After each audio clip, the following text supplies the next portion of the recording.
नमस्कार, आप देख रहे हैं आज तक आपके साथ मैं हूं अंजना ओम कश्यप। क्या ये बजट बूस्टर डोज वाला बजट होगा? आज तक पर ये विशेष पेशकश आज आप जीआईपी मॉल से देख रहे हैं, क्योंकि हर लम्हे हर घंटे क्या कुछ इस बजट से निकलता है उस पर हम चर्चा भी जारी रखेंगे, जानकारी भी आपको देंगे, समझाएंगे भी कि अर्थव्यवस्था में चुनौतियां क्या क्या है। वरिष्ठ पत्रकार प्रभु चावला जी अब हमारे साथ यहाँ पर हमारे इस बजट की विशेष पेशकश में जुड़ गए हैं। हमारे साथ सैयद जफर इस्लाम साहब लगातार बने हुए हैं, जिनसे हम चर्चा कर रहे हैं। गुरदीप सप्पल साहब अब कांग्रेस पार्टी की तरफ से मोर्चा संभाल रहे हैं। गुरदीप सप्पल जी राष्ट्रीय प्रवक्ता यहाँ पर बैठ गए हैं। राजेश शर्मा जी लगातार हमारे साथ बने हुए हैं। रुचिका भगत बनी हुई है टैक्स एक्सपर्ट के तौर पर। लेकिन हम आपको दिखा रहे हैं तस्वीरें। वित्त मंत्रालय पहुंच चुकी है निर्मला सीतारमण। यहां से कुछ ही देर में वो निकलेंगी। 10:10 पर कैबिनेट से अप्रूवल के बाद 11 बजे वो बजट पेश करने वाली हैं। वित्त राज्य मंत्री पंकज चौधरी ने कुछ देर पहले क्या कहा है, तस्वीरें हम आपको दिखा रहे हैं। भागवत कराड़ जो कि वित्त राज्य मंत्री हैं, दूसरे वो पूजा पाठ कर रहे हैं। पंकज चौधरी ने बाहर आकर मीडिया से बात की है। बहुत हिंट नहीं दिया उन्होंने कि क्या हो सकता है बजट में, लेकिन सुनिए वो क्या कह रहे हैं। देश के यशस्वी प्रधानमंत्री जी के नेतृत्व में दुनिया के सर्वश्रेष्ठ ताकतवर महिलाओं में से एक आदरणीय श्रीमती निर्मला सीतारमण जी के नेतृत्व में देश के सभी सेक्टर के लोगों को भावनाओं को ध्यान में रखते हुए एक समावेशी सर्वसमावेशी बजट आने वाला है, जिससे निश्चित तौर से देश के लोगों का कल्याण होगा और देश भी आगे बढ़ेगा। पूजा तो इसलिए की है कि भारत ये प्रधानमंत्री मोदी साहब के नेतृत्व में विश्व गुरु बने, भारत समृद्ध बने, इसलिए मैंने पूजा की है। सत्ता दल हो या विरोधी पक्ष के सब लोगों ने साथ में मिलकर बजट को सुनना चाहिए, सहकार्य करना चाहिए।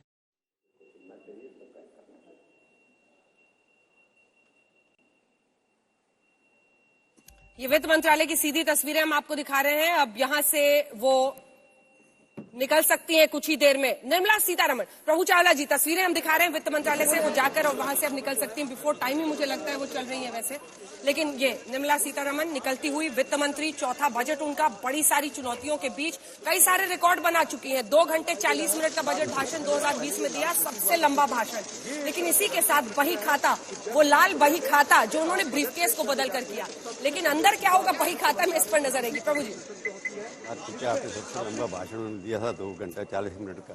हाँ। पर इन टर्म्स ऑफ वर्ड्स देखें अगर आप, कितने वर्ड कितने बोले, उसमें रिकॉर्ड अरुण जेटली का है। हाँ। अभी कितने वर्ड ये आज बोलने वाली दूसरी बात है। अरुण जेटली जी जो बोला था उनके वर्ड, वो स्पीड ज्यादा बोलती थी, इस तरह स्पीड कम से बोलती है। हाँ। इसलिए टाइम के मुकाबले में अरुण निर्मला जी का रिकॉर्ड ज्यादा है, परंतु शब्द कितने बोले उसके ऊपर अरुण जेटली जी का रिकॉर्ड अभी तक है। और बीजेपी के देख सकते हैं आप, पिछले जब से इंडिपेंडेंस हुई है 35 लगभग फाइनेंस मिनिस्टर बने हैं, उसमें तो कई रिपीट भी हुए हैं। मुराद देसाई इस फोटो सेशन के लिए मास्क उतारा है उन्होंने, क्योंकि आज का दिन ये स्पेशल होता है और इस स्पेशल में कलर मैचिंग नहीं है, कलर मैचिंग भी है उनकी, कलर भी कोऑर्डिनेटेड है। लेकिन इसी के साथ देखिए एक और बहुत इंटरेस्टिंग चीज है, रिकॉर्ड्स की जब बात होती है, पेपरलेस बजट उन्होंने पिछली बार किया, जिसमें एक टैबलेट से उन्होंने पूरा बजट पढ़ा। स्मार्टफोन्स पर लोग यूनियन बजट ऐप को डाउनलोड करते, तो एक कोशिश है, डिजिटल पुश भी वो दे रहे हैं। आत्मनिर्भर बजट के तौर पर इसको सरकार प्रोजेक्ट करने की कोशिश रहेगी। वैक्सीन में जो इंडिया ने हासिल किया उसको करेंगे, लेकिन इसी के साल हेल्थ पर आप कितना खर्च करते हैं ये भी आपसे पूछा जाएगा। क्या बेहतरी हुई है इतनी महामारी के बाद? दूसरी तरफ बेरोजगारी, महंगाई, बेरोजगारी, इलेक्शन भी टाइम है, तो वो भी बहुत सारी बिंदुओं पर ध्यान होगा। आपके इससे पहले कि मैं पॉलिटिकल मेहमानों पर जाऊं, 2 लाइन का और कमेंट आपसे। देखना यह है कि अब बजट के पीछे कई बार बजट होते हैं, पिछले 40 साल से मैं भी कई बजट करता आ रहा हूँ। बजट के अंदर एक कॉन्फिडेंस बनाना पड़ता है लोगों के अंदर। बजट के अंदर फिगर्स हैं, उसमें कोई इंटरेस्ट नहीं होता। आज जैसे आपने कहा महामारी का सवाल है कि लोगों को लगता है कि इस बजट के माध्यम से क्या मेरी नौकरी बची रहेगी कि बाद में कि नहीं रहेगी, क्या कंजम्पशन इस देश के अंदर जो है बढ़ सकती है कि नहीं बढ़ सकती। इंडस्ट्री जो हमारे एमएसई जो सेक्टर हैं उनका जैसे 40% जीएडपी का पार्टिसिपेशन करते हैं, उनके सबसे ज्यादा नुकसान हुआ है। तो इस वक्त देश के अंदर आवश्यकता ये है कि महामारी से जो भी इंस्टेबिलिटी, इकोनॉमिक इंस्टेबिलिटी आई है, जो डिस्पेसल हुआ है, अनएम्प्लॉयमेंट बढ़ी है, उसके लिए बजट के अंदर क्या खुशखबरी हो सकती है। इनकम टैक्स बढ़ेगा नहीं बढ़ेगा, परंतु बाकी को लगता है कि अगले साल मेरी नौकरी रहेगी कि नहीं रहेगी, क्योंकि अर्बन एरियाज के अंदर अनएम्प्लॉयमेंट कॉस्ट ज्यादा बढ़ी है। विकास देश के अंदर हो रहा है, परंतु जैसे आपने पहले कहा कि कई करोड़ लोगों के ऐसे लोग हैं जिनके करोड़पति बन गए, अरबपति बन गए, इनकम इनइक्वालिटीज हो रही हैं, वो कैसे होगा। तो पैंडेमिक में एक बात हुआ है, ग्रोथ हुआ है। ग्रोथ उन लोगों का हुआ है क्योंकि 1% लोगों के पास लगभग 10%, 20% प्रॉपर्टी इनकम ज्यादा चली गई। तो इस पैंडेमिक के अंदर कई लोगों को, जैसे सोशल डिस्टेंसिंग बढ़ने से एजुकेशन सेक्टर के अंदर भी दो किस्म के लोग बन गए हैं, कईयों को एजुकेशन मिली, कईयों को नहीं मिली। तो इस बजट के माध्यम से जो भी पैंडेमिक के दौरान इनइक्वालिटीज आई हैं, चाहे सोशल हैं चाहे इकोनॉमिक्स हैं, उसको कैसे दूर करेंगी वो देखने वाली। बिल्कुल, ये तस्वीरें फुल स्क्रीन दिखाई है हमारे दर्शकों को। ये निकल चुकी है, राष्ट्रपति से मुलाकात होगी कैबिनेट के पहले और राष्ट्रपति भवन के लिए निकल चुकी हैं वित्त मंत्री निर्मला सीतारमण। इससे पहले वित्त मंत्रालय से बाहर निकलकर उन्होंने ये जो बही खाता के साथ औपचारिक फोटो सेशन हम हर वर्ष देखते हैं वो किया।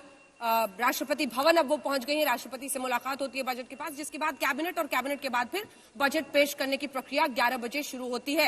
हिमांशु मिश्रा हमारे सहयोगी बने हुए हैं हमारे साथ। बहुत सारी उम्मीदों के बीच ये बजट, लेकिन ऐसा दबाव वित्त मंत्री और वित्त मंत्रालय पर हर बार रहता है। लेकिन ये वो वक्त है जब अर्थव्यवस्था में थोड़ी जान आती हुई दिखाई दे रही है, लोग खर्च भी करते हुए दिखाई दे रहे हैं। यहीं से क्या एक नए युग की शुरुआत होगी? और जो आईएमएफ का वाकई प्रेडिक्शन है कि इंडिया फास्टेस्ट ग्रोइंग इकोनॉमी विश्व का बनता हुआ दिख रहा है, उस पेस को बरकरार रखने की चुनौती होगी। हिमांशु,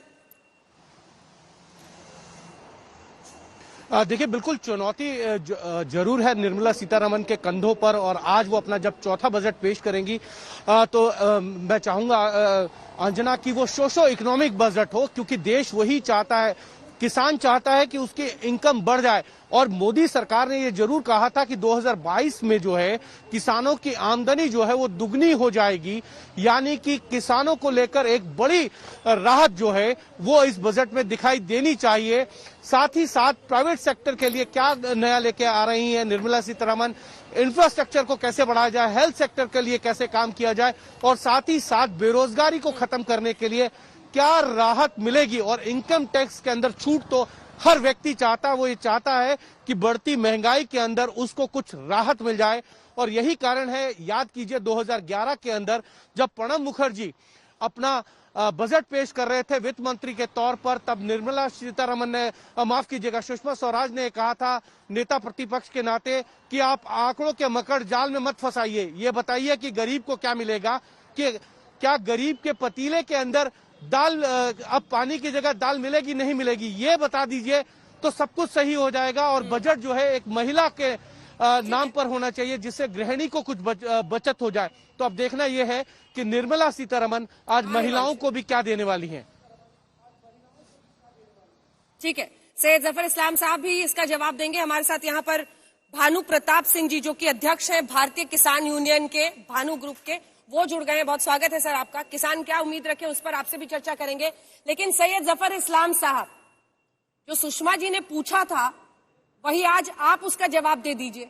बहुत सारे आंकड़े आप भी हैं जो हमारे दर्शकों को बताएंगे, हमने ये कर लिया वो कर लिया, लेकिन सवाल ये है कि क्या मिला गरीब व्यक्ति को जिसने अपनी आमदनी सब कुछ खोया कोरोना की इस महामारी के, उस व्यक्ति तक पहुंचने का कुछ साधन आप इस बजट के जरिए बना पाएंगे या नहीं, इसका जवाब दीजिए।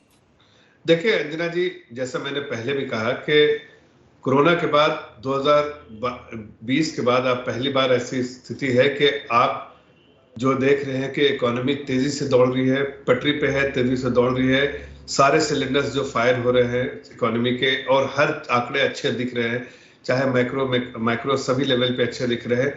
जाहिर है जो कोरोना के समय कुछ लोगों को तकलीफ हुई है और इसको हम इग्नोर भी नहीं करते हैं कि जाहिर है उसको हुई है, और सरकार उनके बारे में चिंता कर रही है। आत्मनिर्भर पैकेज द्वारा बहुत सारे हमने उसको चीजों को एड्रेस भी किया है, और इस बजट पे भी मुझे उम्मीद है कि ऐसे सभी वर्गों का ध्यान रखा गया है जो जाहिर है कोरोना से कहीं ना कहीं उनको नुकसान हुआ है। लेकिन एक बात जरूर कहना चाहता हूं कि जब इकोनॉमी तेजी से जब आगे बढ़ती है और अर्थव्यवस्था अच्छी चलती है, और खास कर दो बहुत इंपॉर्टेंट चीज जो है सरकार ने फोकस में रखा है, एक तो जो इंफ्रास्ट्रक्चर को बहुत प्रायोरिटाइज किया है इसलिए कि इंफ्रास्ट्रक्चर में नौकरियां बहुत ज्यादा बढ़ती है, और दूसरा पीएलआई स्कीम और सर्विसेज सेक्टर पर ध्यान रखा है। पीएलआई स्कीम मैन्युफैक्चरिंग के लिए बहुत अच्छा है, इसलिए कि प्राइवेट सेक्टर और पब्लिक सेक्टर दोनों के लिए भी अच्छा है। प्राइवेट सेक्टर इसका पूरा भरपूर फायदा उठा रही है। क्रेडिट ग्रोथ अगर आप देखिए, इसी को ध्यान में रखते हुए देखते हैं तो क्रेडिट ग्रोथ जो है वो बढ़ा है, 9% से ऊपर आ गया है, और जो कैपेसिटी यूटिलाइजेशन है वो भी 70% के आसपास आ गया। मतलब आगे आने वाले दिनों में प्राइवेट इन्वेस्टमेंट कैपेक्स जैसे शुरू होगा, सरकार तो कैपेक्स कर रही है, उससे नौकरियां तेजी से और बढ़ती जाएंगी। White collar job, blue collar job, और खास के एक और चीज कहना चाहता हूँ, गति शक्ति जो इनिशिएटिव है सरकार की, सांसद जी का उससे ये अच्छी चीज है कि बैंकर रह चुके हैं, तो जब वित्त मामलों का कुछ भी होता है तो पार्टी इनको फील्ड करती है, मैदान पर उतारती है। आप ओपनिंग बल्लेबाजी भी आपने कर ली है अच्छी, खूब सारे इधर से उधर फिगर्स आपने बता दिए हैं। नहीं अंजना जी, मैं आ रही हूँ सर, जल्दी सबसे एक प्रतिक्रिया ले लेते हैं। बहुत बड़ा पैनल है क्योंकि गतिविधियां बढ़ेंगी, राष्ट्रपति से मुलाकात होगी निर्मला सीतारमण की, और जिसके बाद वो कैबिनेट का अप्रूवल होगा, 11 बजे वो बजट पेश करेंगी। जल्दी से आपके पास आते हुए सफल साहब, क्या दिख रहा है आपको? देखिए सरकार तो कह रही है कि, और ये वाकई अगर IMF भी कहता है कि वर्ल्ड्स फास्टेस्ट ग्रोइंग इकोनॉमी, सबसे तेजी से बढ़ता हुआ जो अर्थव्यवस्था है, बढ़ती हुई अर्थव्यवस्था, वो भारत की होगी, तो इसमें आपको कहां पर मायूसी और काले बादल दिखते हैं? नहीं, इसमें इस बार हमारी मायूसी का सवाल नहीं है। आपने अपनी ओपनिंग स्टेटमेंट में स्पष्ट बोला कि भाई इस समय रोजगार का इशू है, इस समय महंगाई का इशू है, इनकम डिस्पैरिटी की बात की अभी, उसका इशू है, तो इश्यूज तो सामने हैं। और कल जो इकोनॉमिक सर्वे आया उसकी एक बहुत खास बात यह है कि उसमें प्रोजेक्शन तो दिखाया गया, लेकिन उसमें जो ऑयल का रेट इंटरनेशनल बेस माना गया वो 70 से $75 माना गया, जबकि आज भी वो 90 के ऊपर है। आप देखिए कि 19-20 के अंदर ऑयल इंपोर्ट का जो बिल था वो $40 बिलियन था, इस साल बढ़कर 110 तक पहुंचने की उम्मीद है। और अगले साल भी अगर ये ग्रोथ जारी रही तो सरकार के सारे दावे चेंज हो जाने वाले हैं। और ये एक अंतर्राष्ट्रीय चुनौती भी है, राष्ट्रीय चुनौती तो है ही, अंतर्राष्ट्रीय चुनौती भी है। और इस समय मैं उम्मीद ये करूंगा कांग्रेस पार्टी की ओर से, क्योंकि इस बार सवाल कांग्रेस वर्सेस बीजेपी का नहीं है, लोगों का है।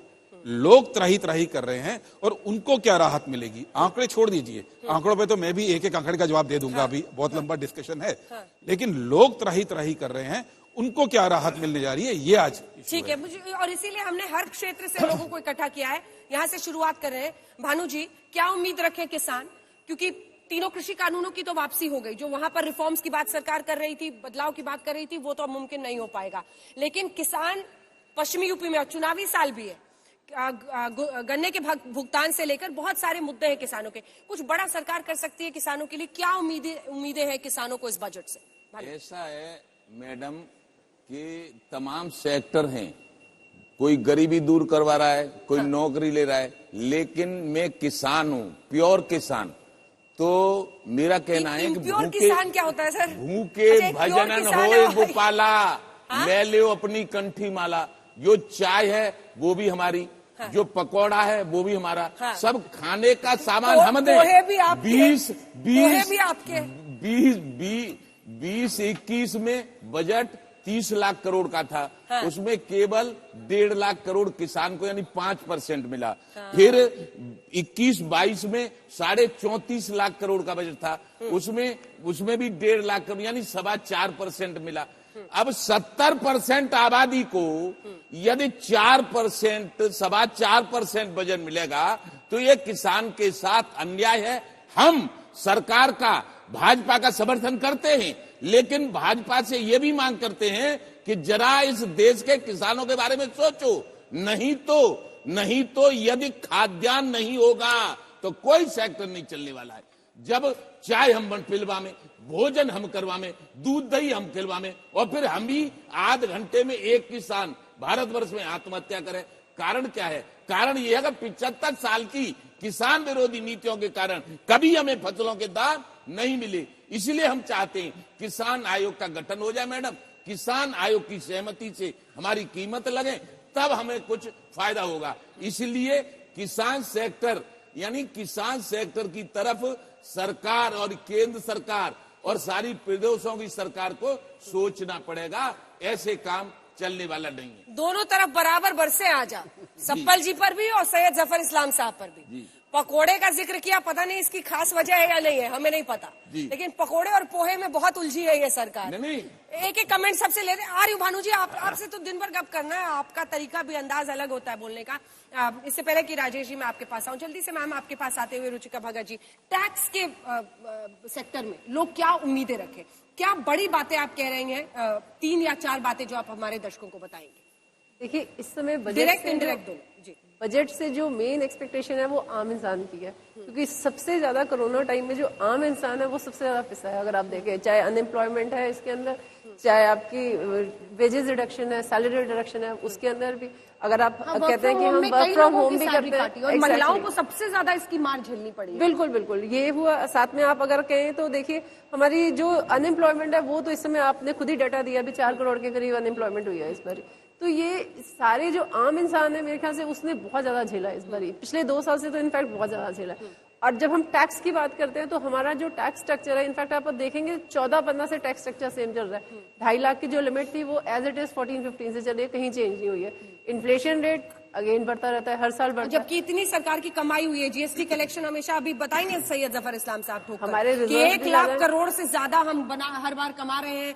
जब इतना बम्पर आपके पास एकदम बम्बा में, तो जनता को भी कुछ खुश कीजिए। इतने सालों से 2.5 लाख पर एग्जेम्पशन लिमिट टिका हुआ है इनकम टैक्स एग्जेम्पशन का। एग्जैक्टली, उसको 2.5 से 5 करने की बिल्कुल उम्मीद है। दूसरी चीज अगर आप देखें तो स्टैंडर्ड डिडक्शन है, या अब जब आम आदमी घर से काम कर रहा है तो उसको वर्क फ्रॉम होम अलाउंस देने की जरूरत है, क्योंकि ऑब्वियसली जब वो घर से काम करता है तो बहुत सारे अलाउंस खर्चे एक दूसरी चीज है जिस पर बहुत चर्चा बीते दिनों हो रही है, जो आप भी कह रही है कि उस पर सरकार को कुछ करना चाहिए कि आप वर्क फ्रॉम होम का अलाउंस कुछ करें। जब हम घर से काम करते हैं तो ऑब्वियसली बिजली का खर्चा है, किराए का खर्चा है, ऑफिस घर पे सेटअप करने का खर्चा है।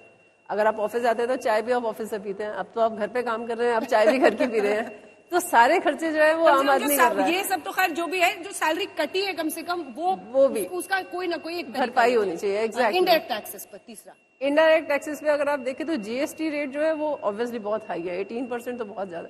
मुझे लगता है सरकार का अगर जीएसटी इतना जा रहा है, कलेक्शन इतनी अच्छी है, तो जीएसटी रेट थोड़े से कम होने चाहिए। और कई ऐसे सेक्टर्स हैं जिसके अंदर जीएसटी अलग अलग रेट हैं, जैसे अगर हम अपने हॉस्पिटैलिटी सेक्टर की बात करते हैं तो उसमें मल्टीपल रेट्स हैं जीएसटी के, तो एक यूनिफॉर्मिटी आनी चाहिए। सेक्टर ने सबसे ज्यादा मार भी झेली है। एग्जैक्टली। आप चाहे होटल्स की बात करें, रेस्टोरेंट्स की बात करें, एविएशन इंडस्ट्री हमारी, सबसे ज्यादा उन्होंने ही मार झेली। और इस बार तीसरी लहर में भी जब बाकी सेक्टर्स में उतना असर नहीं पड़ा तो होटल्स वगैरह दिल्ली में बंद कर दिए गए, उसकी वजह से जो रेस्टोरेंट के मालिक थे वो बहुत परेशान थे। जल्दी से राजेश जी आपसे कमेंट। सैयद जफर इस्लाम साहब तैयार रखिएगा जवाब इन तमाम सवालों के जो यहाँ पर उठ रहे हैं। इस गवर्नमेंट ने सोशल सेक्टर में, अगर हम आजाद भारत से लेकर पिछले साल तक देखें तो हर समय 6% आसपास सोशल सेक्टर पे खर्चा होता था, जो 8 पॉइंट के ऊपर चला गया। तो अगर हम 8.6 पे पहुंचा दिए तो 2% की बढ़ोतरी दी। उसमें हमने घर दिया, उसमें हमने बिजली दी, उसमें हमने टॉयलेट दिया, उसमें हमने वैक्सीन दी, उसमें हमने लोगों को सिलेंडर दिया, पानी दिया, हर तरीके की सुविधा इस गवर्नमेंट ने दी। आपने वैक्सीन दी? हाँ, लोग पैसा नहीं दे रहे थे उसके लिए जी, वैक्सीन के लिए तो लोग पैसा दे रहे हैं। फ्री वैक्सीनेशन जो देश में हुआ है उसके लिए कह रहा हूं। लोग तो बहुत पैसा कम दे रहे लोगों हैं ने कोविड पैसे की दिए। वैक्सीन के लिए दिए नहीं क्या पैसे? मैडम बहुत कम लोगों ने दिए हैं। अगर आप पूरा आंकड़ा और डाटा चेक कर लें तो बहुत कम लोगों ने वैक्सीन। तो कितने लोगों को मुफ्त वैक्सीन दे दिया सरकार? मैक्सिमम पूरे भारत को मुफ्त वैक्सीन मिली है मैडम। यही तो, ये आंकड़ा आपके पास फिर नहीं है पूरे भारत। आप बताइए ना आंकड़ा, इसीलिए तो आपसे पूछ मैं आपको बता रहा हूँ ना, मेजोरिटी ऑफ द कंट्री को मेजोरिटी क्या होता है, नंबर बताइए। नंबर 80% को मुफ्त वैक्सीन मिली है। 75% तो अभी फुली वैक्सीनेट हुए हैं। जितने हुए उनमें से 80% को मुफ्त वैक्सीन मिली है। ठीक है, आगे चलिए। दूसरी चीज मैं आपको बताऊं, फॉरेन एक्सचेंज। आपने इससे पहले कहा था कि हम फ्रेजाइल इकोनॉमी से फास्टेस्ट ग्रोइंग इकोनॉमी, मतलब उस पर पहुंचे हैं। क्या आपको लगता है इतना ठोस आधार अब बन चुका है कि यहाँ से आगे की तरफ? ठोस आधार की 3-4 चीजें बताता हूँ। क्रॉस डेवलप जीडीपी हम अकेले नहीं कह रहे, IMF कह रहा है, वर्ल्ड बैंक कह रहा है कि हम हाईएस्ट बढ़ेंगे। दूसरा, फॉरेन एक्सचेंज का रिजर्व $633 बिलियन है, जो कि आज के दिन पूरे वर्ल्ड में हम 4थे नंबर पे हैं। यूएस, चाइना और स्विट्जरलैंड के बाद में हम हैं। अगर आप स्टार्टअप का नाम लेते तो वर्ल्ड में 3रे नंबर पे हम स्टार्टअप कर रहे हैं। 14,000 लोगों का स्टार्टअप का। यूनिकॉर्न कितने हुए हैं स्टार्टअप्स में? यूनिकॉर्न कितने हुए? यूनिकॉर्न स्टार्टअप के अभी 100 का आंकड़ा पहुंचा कि नहीं पहुंचा? अभी नहीं पहुंचा ना, आपका टारगेट था ना 100 यूनिकॉर्न का। 100 यूनिकॉर्न पहुंचा, हाफ सेंचुरी भी नहीं मार पाए हैं। देखिए यूनिकॉर्न, ठीक है, यूनिकॉर्न जो पहले 7 होता था उससे आप 44 पे पहुंचे हो। ऐसा नहीं है कि हमारी कोशिश नहीं है। ये पेंडेमिक का ऐसा टाइम था जिसमें ये बहुत आसान नहीं है। इस पेंडेमिक के टाइम पे जिस तरीके से सोशल एक्सपेंडिचर, जिस तरीके से रोड में बढ़ोतरी हुई है, जिस तरीके से आपके रेलवे की इंक्रीज हुई है, इलेक्ट्रिफिकेशन की इंक्रीज हुई है, डबल लाइनिंग की इंक्रीज हुई है, हर चीज के अंदर में कैपिटल एक्सपेंडिचर 13.5% ग्रो करना बहुत बड़ी चीज है। और बढ़त के साथ शेयर बाजार खुले हैं। हम आपको बता दें 650 अंकों की उछाल है। यानी बाजार में भी उम्मीदें बहुत सारी टिकी हुई हैं। सैयद जफर इस्लाम साहब, आपने सबकी बातें सुन ली है। अब आपके पास आते हुए भानु जी की भी बातें आपने सुनी, किसानों को क्या उम्मीदें हैं? हाँ प्रभु जी, जवाब देंगे ना। IMF का प्रोजेक्शन जो था 9.5% था, उसको आपने आपने कम क्यों किया? मेरे समझ नहीं आता। ये IMF गलत है या आपको लगता है कि इससे भी कम होने वाली है? स्टैटिस्टिकल ऑफिस ने भी और दूसरा मैं 9.2 का किया था, आपने क्यों किया? 9.5% ग्रोथ कैसे होगी? जरा एक्सप्लेन तो करे ना कोई, कैसे होगी? 8.5% अगर होने वाली है बजट के हिसाब से, कैसे उनका एस्टिमेट है कि 8.5% होगी? कैसे एस्टिमेट लगाया? 8 से 8.5 क्यों किया? एक तो 9.5 के प्रोजेक्शन से, दूसरी तरफ कैसे होगा ये? कहां पर आप देख रहे हैं? देखिए अंजना जी, जो फोकस सरकार का है वो आप अगर देखिए पिछले साल भी जो था वो जो कैपेक्स पे था, और कैपेक्स पे फोकस सरकार ने किया है। सबसे बड़ा जो है उन्होंने कमिटमेंट जो किया था वो 5,54,000 करोड़ का किया था। अगर इन्वेस्टमेंट देखिए इंफ्रास्ट्रक्चर स्पेस में होता है तो उसका मल्टीप्लायर इफेक्ट होता है। अगर बैकवर्ड इंटीग्रेशन फॉरवर्ड इंटीग्रेशन दोनों लीजिए तो अगर आप रेल सेक्टर में करते हैं तो 1 रुपया आप इन्वेस्ट करेंगे तो उसका जीडीपी में, नेशनल जीडीपी में कंट्रीब्यूशन 5-5.5 रुपए तक आता है। वो taking both into consideration backward and forward integration. उसी तरह अगर रोड सेक्टर में करें तो 3.5-4 रुपए का कंट्रीब्यूशन होता है। तो सरकार की जो एलोकेशन है, बजटरी एलोकेशन है, बड़ा साइज जो है वो कैपेक्स में है। सरकार ने पिछले साल किया था, आगे भी सरकार का फोकस इंफ्रास्ट्रक्चर में रहेगा और उससे जाहिर है जो नेशनल जीडीपी में कंट्रीब्यूशन उसका बढ़ेगा। साथ साथ में अगर आपको जो भानु जी की सवाल थे और बाकी लोगों का सवाल था, देखिए हमारी सरकार जो है बराबर चिंता करती है किसानों की। मुझे लगता है किसान भाई बहनों के लिए हमने बराबर चिंता की है। इस बजट पे भी उनकी उम्मीद जो है उस पर हम खरे उतरेंगे। दूसरी बात जो है, जहां पर लोग कह रहे बार बार के इनकम डिस्पैरिटी हो गया, इनकम डिस्पैरिटी अगर पूरे मुल्क के, पूरे आज इस देश में और पूरे दुनिया के अगर परिप्रेक्ष्य में देखें तो चूंकि खासकर इंडियन स्टॉक मार्केट और कई स्टॉक मार्केट बढ़े हैं, जब ये इनकम देखते हैं तो ऐसा नहीं कि किसी के बैंक में कैश पैसा आ गया है, बल्कि जो है स्टॉक वैल्यूएशन जो है, कंपनी की वैल्यूएशन बढ़ गई, इसलिए उनकी जो है जो मार्केट कैपिटलाइजेशन की वजह से उनको लगता है कि बहुत अमीर हो गए। लेकिन अगर वो गिर जाएगी, आज स्टॉक एक्सचेंज में उनकी प्राइस गिरती है तो वो गरीब भी हो जाते हैं। ये उछाल आता है जाता है, जैसे स्टॉक मार्केट आप देखते हैं कि ऊपर जाता है नीचे जाता है, लेकिन इसकी वजह ऐसा नहीं कि उनके पास पैसे आ गए। बैंकर बुलाने का ना कुछ फायदा भी होता है भानु जी, कुछ नुकसान भी हो जाता है। इतने टेक्निकल टर्म्स बोलते हैं कि हमारे ऑडियंस भी सोचने लगती है कि क्या क्या बोल रहे हैं, क्या होगा नहीं होगा। आम आदमी की भाषा में जरा समझाइए। देखिए तमाम चीजें अच्छी है जो आप कह रहे हैं ना इस्लाम साहब, आपका इकोनॉमी में आपके ज्ञान का पूरा सम्मान, लेकिन बताइए ये विकास दर जो आप प्रोजेक्ट कर रहे हैं, ठीक है, ये विकास दर जो आप प्रोजेक्ट कर रहे हैं, इसमें निवेश कितना आ रहा है, कहां से आ रहा है, क्या हो रहा है? सिंपल बेसिक सवाल पूछती हूँ सर। अब कैपिटल फंसाइएगा तो हमारी जनता भी सोचेगी क्या क्या पढ़ना पड़ेगा आपका बुलेटिन देखने के लिए। हमें बताइए सर, एक सेकंड पहले सवाल सुन लीजिए सर प्लीज।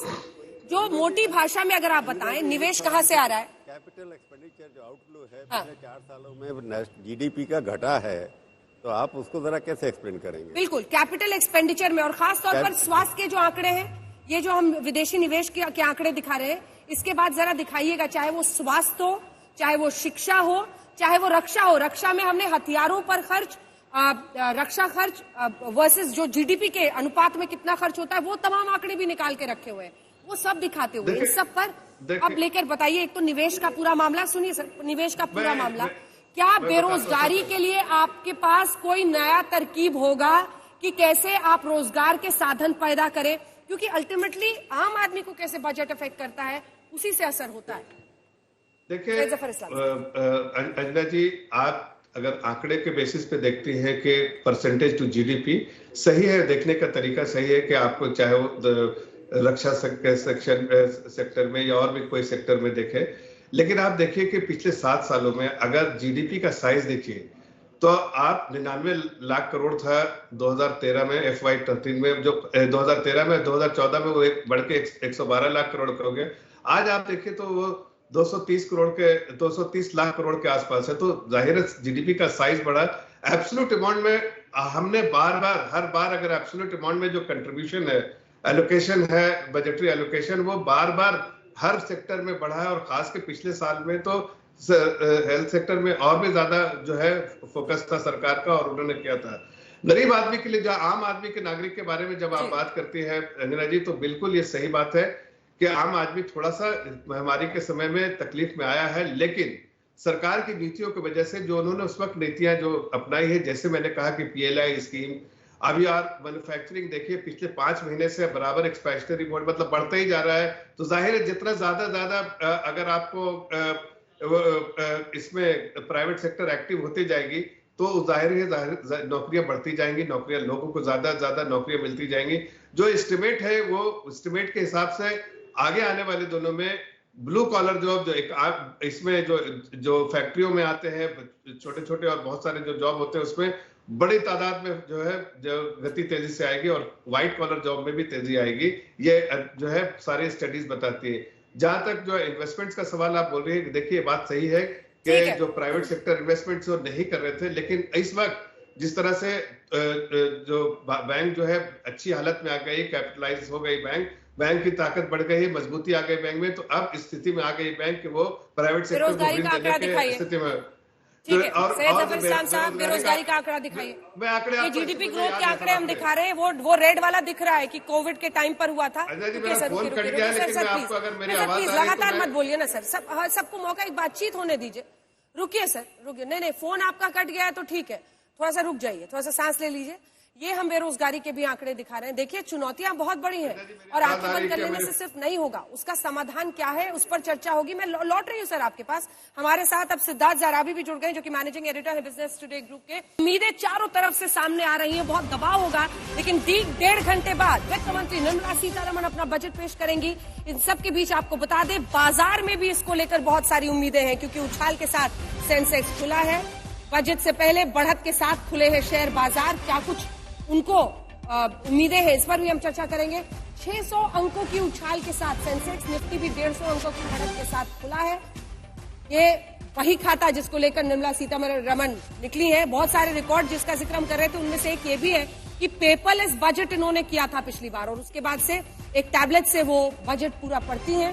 पिछली बार 2020 में 1 साल पहले सबसे लंबा उन्होंने 2 घंटे 40 मिनट का भाषण दिया था। आज देखिए बजट पर क्या कुछ वो बोलती हैं। लेकिन ये शेयर बाजार का आंकड़ा हम आपको दिखा रहे हैं और ये रियल टाइम आप देख रहे हैं। 649 अंकों की बढ़त के साथ शेयर बाजार में BSE और NSE में देखिए 171 अंकों की बढ़त आप देख रहे हैं।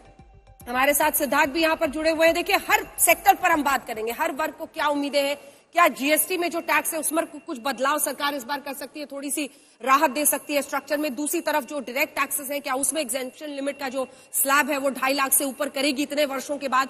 लेकिन दूसरी तरफ जो कैपिटल एक्सपेंडिचर की बात सैयद जफर इस्लाम साहब लगातार कर रहे हैं, वो आंकड़े भी दिखाएंगे। चलिए शुरुआत में हम आपको तस्वीरें दिखाते हैं निर्मला सीतारमण की, दूसरी तरफ आंकड़े दिखाते हैं।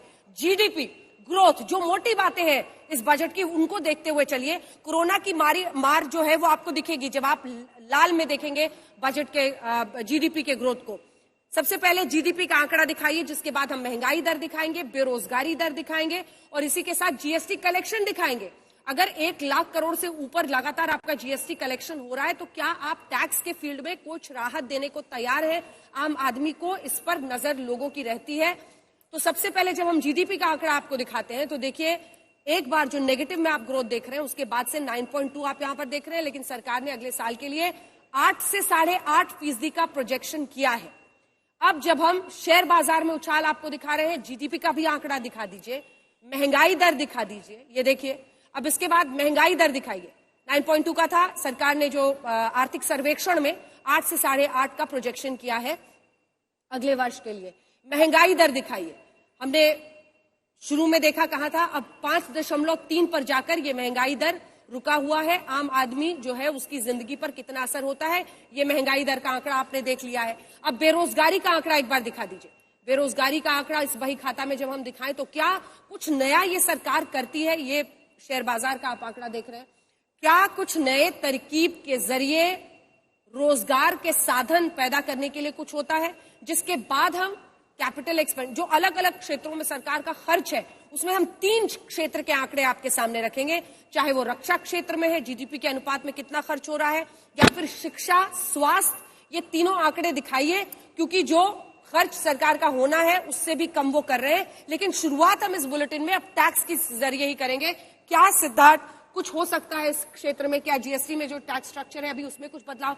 इतना बम अगर सरकार कर रही है तो आप थोड़ा सा तो आम आदमी को भी दीजिए फायदा, और बाजार की जो उम्मीदें हैं इस उछाल के जरिए वो क्या इंडिकेट करता है सिद्धार्थ? अब एक बड़ी क्लियर हमें बात समझनी पड़ेगी कि 2019 में भारत सरकार ने कॉर्पोरेट इंडिया को एक बड़ी छूट दी कॉर्पोरेट टैक्स कट करके। अब 3 साल बीत गए, 2 साल से ज्यादा कोविड की मार लग रही है सबको, तो छोटी छोटी बातें हैं। आप बहुत बड़ा कोई डायरेक्ट टैक्स में अगर नहीं भी रियायत देते हैं तो मेडिकल खर्चा सबका बढ़ चुका है। हेल्थ इंश्योरेंस पे हालांकि जीएसटी बजट से बाहर का एक अब फेडरल काउंसिल का एक सब्जेक्ट है, पर आपने सवाल अच्छा पूछा। हर साल हम इंश्योरेंस अगर अपनी रिन्यू करते हैं, मेडिकल इंश्योरेंस, सरकार खुद कहती है बीमा करवाइए, गरीब तबके के लिए भी बीमा है, पर उस पे 18% का जीएसटी हर वर्ष देना पड़ता है। क्या 18% जीएसटी मेरी अपनी मेडिकल इंश्योरेंस पे हर साल बार बार मैं दूं? क्या ये सही है? ये एक बड़ा मुद्दा है। आपने जिस और ग्राफिक्स दिखाए हैं इनमें से तकनीकी विषयों से अगर हटें तो अगर महंगाई की दर बढ़ रही है, और हम जानते हैं कि महंगाई लगभग 10% बढ़ी है ओवरऑल कोविड से के समय जनवरी 2020 से, 10% की इंक्रीज रिटेल लेवल पे बहुत बड़ा मायने रखता है। आप जानते हैं कि मोटरसाइकिल की सेल्स भी इंपैक्ट हुई क्योंकि पेट्रोल काफी महंगा हो गया। तो जब महंगाई के आलम में आम आदमी के लिए कुछ ना कुछ रियायत देना स्वाभाविक है। और एक आखिरी बात, मोदी सरकार का 10वां बजट, निर्मला जी का 4था बजट, और ये बजट लगभग मिड पॉइंट पे, और आपसे ज्यादा कौन इस विषय को बेहतर समझेगा, ये चुनावी साल है, 7 राज्यों में चुनाव है, 5 के नतीजे आने वाले हैं, तो कम से कम इस समय पे करिए। यूपी पर तो सांसें अटकी हुई है, और इसीलिए किसानों के मुद्दे पर हो या फिर कुछ चुनावी बजट होगा, ऐसा कुछ होगा कि सप्पल साहब फिर बोलने लगेंगे 12-1 बजे? देखिए मैं चुनावी बजट नहीं, मैं एक ही बात कह सकता हूं, मैं एक ही बात कहूंगा। इस सरकार में, और अब ये 10 के 10 बजट देख लिए, और प्रभु जी यहाँ पे हैं, प्रभु जी की कृपा से भी हमने कई बजट देखे हैं।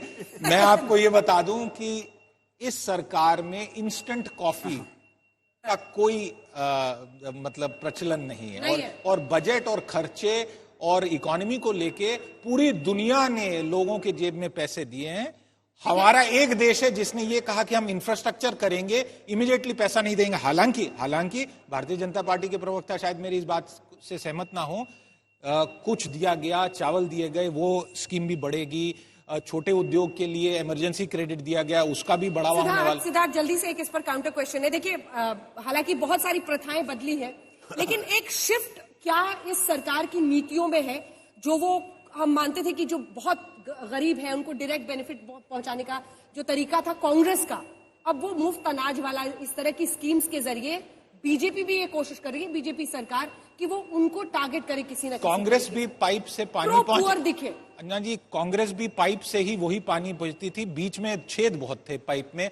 भारतीय जनता पार्टी ने बहुत छेदों पे सीमेंट लगा दिया है, पानी निकल रहा है, परंतु कितना देना है उसकी मात्रा में कुछ कमी हुई। बहुत दिलचस्प तरीके से आपने बताया। वैसे ये डायरेक्ट बेनिफिट ट्रांसफर वाला जो मामला है वो सरकार को एक श्रेय कांग्रेस को जाता है, परंतु कांग्रेस ने बहुत सारे विषयों पे खुद ही आपस में उलझे रहे, और स्वाभाविक है खाता खुलवाने का तो क्रेडिट नहीं बिल्कुल होना चाहिए, और आखिरकार टैक्स पेयर के दम पे सारी सरकारें चलती हैं, तो श्रेय देश को जाना चाहिए। पर यह जरूर है कि बीजेपी ने कांग्रेस की बॉल उठा के उससे ज्यादा गोल किए। उनकी बॉल उठा के मनरेगा से लेकर हर चीज बॉल उन्हीं की उठाई, बिल्कुल, और उसके बाद से गड्ढे भी और कांग्रेस ने उससे पहले अटल जी की सरकार की बॉल उठाई। जो सड़कें बनी थी उस पे उन्होंने केवल बोर्ड पे नाम बदल दिया, जो अटल बिहारी जो हाईवेज थी उनको बदल के, चली तो कांग्रेस की गाड़ी उन्हीं सड़कों पे जो बीजेपी ने बनवाई थी। तो ये सरकार से सरकार दौर बदलता है। कांग्रेस आज ऑपोजिशन में है, इसलिए बोल रही है जब कांग्रेस आई थी अचानक से 2004 में, तो सारा बीजेपी का बेनिफिट लिया था 98 से। बिल्कुल, जल्दी से एक कमेंट। आप जीएसटी की बात उठा रहे हैं, और सिद्धार्थ ने बहुत अच्छी बात उठाई कि 10% इन्फ्लेशन हो गया है। तो जीएसटी लगता, आपको शायद पता है कि जब गुड्स एंड सर्विसेज के ऊपर जो प्राइसेस होते हैं जीएसटी उसके ऊपर लगता है। तो जीएसटी की ग्रोथ के अंदर सिद्धार्थ ज़्यादा, क्योंकि प्रैक्टिकल करते होंगे कि पिछले 1 साल के अंदर 10% अगर प्राइसेस बढ़े हैं तो जीएसटी तो ऑटोमेटिक बढ़ेगा उसी हिसाब से। बिल्कुल बढ़ा है, बिल्कुल बढ़ा है। ये कहना कि जीएसटी बढ़ गया कि प्रोडक्शन बढ़ गई है, ये भी एक मिथ क्रिएट करनी चाहिए कि आपको कहीं भी प्रोडक्ट गुड्स एंड सर्विसेज की क्वांटिटी नहीं बढ़ी फिर है। एस्केप रूट मिल जाएगा सैयद जफर इस्लाम को। और दूसरा माननीय सांसद बहुत खुश हो जाएंगे कि देखिए जीडीपी, दूसरी बात है कि और पूछ लिया जीडीपी जो आप बार बार एस्टिमेट करते जा रहे हैं, जैसे भी सवाल उठाए कि पेट्रोल प्राइसेस आपने अज्यूम किए, जीडीपी जो ग्रोथ कर रहे हैं आप कांस्टेंट प्राइसेस पे कर रहे हैं, किस प्राइसेस पे कर रहे हैं कि जीडीपी अल्टीमेटली क्या टोटल है value of services, goods and services का। तो ये चीजें क्लैरिफाई हो रही है कि बार बार जीएसटी का हल्ला मचाना कि हमारे बढ़ गए हैं और इन्फ्लेशन इतनी बढ़ती चली आ रही है। जो स्कूटर 50,000 का था 75,000 का हो गया, जो गाड़ी 25 लाख की आती थी 30 लाख की हो गई। हर चीज जितनी भी है उनके ऊपर प्राइसेस बढ़ने के बाद जीएसटी ऑटोमेटिकली बढ़ेगा। ये बात उन लोगों को खटकेगी जिन्होंने अपनी आमदनी घटती हुई देखी है कोरोना की इस मार में। आपकी ये बात उन लोगों को खटकेगी जिनके रोजगार के साधन खत्म हो गए हैं। ये सच है कि ये वक्त के साथ जो इन्फ्लेशन है उसमें आगे कीमतें तो बढ़ेंगी, लेकिन चाहे वो पेट्रोल डीजल की कीमतें हो और उसकी वजह से जो कैस्केडिंग इफेक्ट तमाम चीजों पर हुआ है उसको लेकर परेशानी। एक बार सफल साहब बोले, फिर भानु जी आप ही देखिए किसानों का सेंटर स्टेज ये मुद्दा, किसानों का कम से कम ये परिस्थिति आज आई है कि हम लोग किसानों के बिना अर्थव्यवस्था बजट किसी की बात कर ही नहीं सकते। जल्दी से सफल साहब मैं प्रभु जी की बात को आगे बढ़ाना चाह रहा हूँ क्योंकि मैं बिल्कुल यही बात करता। आप टेक्निकल कह रहे थे जफर साहब, कुछ अच्छा होगा तो आप बोलिएगा ना कि चुनावी बजट है, बोलिएगा कि नहीं। सवाल ये है कि चाय पत्ती 150 से 450 हो गई तो जीएसटी चाय पत्ती पे तिगुना हो गया, पर क्या देश के लिए अच्छा है? सरसों का तेल 100 से 200 हो गया तो उस पर जीएसटी दुगना हो गया, पर क्या देश के लिए अच्छा है?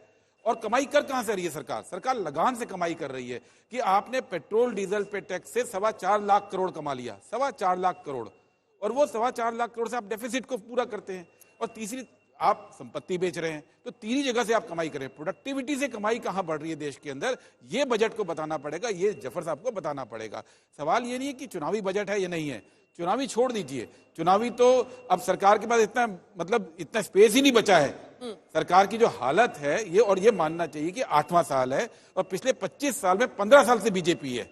अब उनके पास कोई एस्केप रूट नहीं है। 15 साल बीजेपी ने राज किया, 25 में से आज की तारीख में बीजेपी को जो लोगों तक पहुंचाना है। अब भानु साहब कहेंगे दुगनी आय, अब दुगनी आय तो नहीं, सबसे ज्यादा परफॉर्म किसने किया? सबसे ज्यादा परफॉर्म कोविड में किया एग्रीकल्चर ने। आप ये भी नहीं कह सकते कि कोविड में एग्रीकल्चर नीचे गया हो, एग्रीकल्चर बेस्ट परफॉर्मिंग सेक्टर रहा, लेकिन आय दुगनी तो नहीं हुई। तो जो वायदे 8 साल में किए गए अब उनका भी ऑडिट करने का वक्त आ गया है, और वो वायदे हर एक सेक्टर के लिए पूरे नहीं हुए। ठीक है, सैयद जफर इस्लाम साहब सबकी बातों का जवाब देंगे। दिखा दीजिए भानु जी को जल्दी से। भानु जी, ऐसा है मैडम कि आय दोगुनी 5 ट्रिलियन इकोनॉमी, एक मिनट, दुगुनी तो तब होगी 2021 का बजट था 30 लाख करोड़ जी, और उसमें मिला 1.5 लाख करोड़ किसानों को। 2021-22 का था 34.5 लाख करोड़, हाँ। उसमें मिला किसानों को 4.25%। मेरा कहने का मतलब यह है कि हम किसान प्योर मैंने कहा था, इसीलिए कहा कि हमारी तो सारी अर्थव्यवस्था और सारा जीडीपी और सारा सीपी और सब कुछ हमारी तो केवल किसान की आमदनी पे आधारित है। और किसान देता है 53% को, एग्रीकल्चर सेक्टर 53% को रोजगार देता है। मैडम, मैं आपको सत्य बता रहा हूं, यदि किसान की हालत सुधर जाए तो मजदूर की सुधर जाएगी, रिक्शे वाले की सुधर जाएगी, पॉलिश वाले की सुधर जाएगी। यदि किसान पे पैसा होगा तो अब किसान ही कर्जदार है। किसान आध घंटे में एक किसान आत्महत्या करता है। ये तो कोरोना आया अब, लेकिन किसान पे कोरोना है 75 साल से। 13 में हम गए थे मनमोहन सिंह के पास, उन्होंने बात नहीं मानी, तो हमने कहा किसान कांग्रेस भगाओ, देश बचाओ, भाजपा लाओ। अब भाजपा ले आए, अब भाजपा वालों से, और 19 में भी हम 70% हैं। हम 40 साल से हमने और कोई काम नहीं किया, न किसी राजनीतिक पार्टी त्याग दी सब, लेकिन किसान की बात अब कोई सुनेगा ही नहीं। ठीक है सर, इस पर जवाब देंगे। मरेगा किसान तो। इनको सैयद जफर इस्लाम साहब को एक साथ दिखाएगा, लेकिन उससे पहले ये फुल स्क्रीन तस्वीरें हम आपको दिखा रहे हैं। राष्ट्रपति के साथ ये मुलाकात बजट पेश करने के पहले निर्मला सीतारमण का, और चौथा बजट ये उनका है निर्मला सीतारमण का। इससे पहले सिर्फ इंदिरा गांधी अतिरिक्त कार्यभार के तौर पर वित्त मंत्रालय देख रही थी, पहली फुल टाइम वित्त मंत्री के तौर पर निर्मला सीतारमण। लेकिन ये कोविड की मार ने जो चुनौतियां बीते 2 सालों में खड़ी की हैं, ये राष्ट्रपति रामनाथ कोविंद के साथ आप उनकी तस्वीर देख रहे हैं और राष्ट्रपति को देखते ही टैक्स पर उनका बयान याद आ जाता है जो उन्होंने दिया और खुद ही माना कि 5 लाख सैलरी है और 2.25 लाख उन्होंने कहा कि मैं टैक्स दे देता हूं, इससे ज्यादा तो टीचर्स की बचत हो जाती है। लेकिन यही वो सवाल है कि टैक्स को लेकर क्या होगा, आम व्यक्ति किस तरह से टैक्स को दे देकर अपनी कीमतें चुकाता है। यहाँ बम्पर कमाई सरकार की हो रही है, बम्पम सरकार है तो सरकार क्या वापस देती है, इस पर भी चर्चा दिलचस्प होती है क्योंकि आम आदमी अल्टीमेटली उसी से अफेक्ट होता है। लेकिन क्या सस्ता क्या महंगा, बहुत सारी चुनौतियों के साथ निर्मला सीतारमण आज ये बजट पेश करने वाली है। 10:10 पर कैबिनेट की बैठक होगी और अप्रूवल के बाद वो सीधा जाएंगी संसद जहां पर 11 बजे वो ये बजट पेश करने वाली है।